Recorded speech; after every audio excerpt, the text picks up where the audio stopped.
গেছি, লিবিয়া আর স্লোভেনিয়া। তোমাদের মধ্যে যে কোনো একজনই $250,000 গোল্ড মেডেলটা পেতে চলেছে।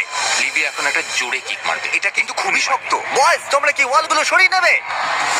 এবার দেওয়ালগুলোর পরিবর্তে তোমাদের মধ্যে একজন করে গোলকিপার থাকবে। এখানে একজন হয়তো স্কোর করবে আর একজন পারবে না। সহজ বিষয়। আমি নিশ্চয়ই ধরে ফেলবো। আমি নার্ভাস।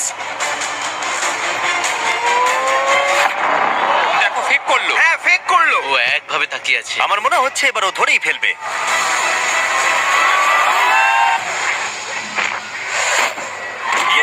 ধরে ফেলেছে। যদি তুমি গোল করতে পারো তাহলে তুমি অফিসিয়ালি জিতে যাবে আমাদের অলিম্পিক। আমার বিশ্বাসই হচ্ছে না। তোমাকে শুধু গোলটাই করতে হবে, তাহলে তুমি জিতে যাবে। আমি জিতবই।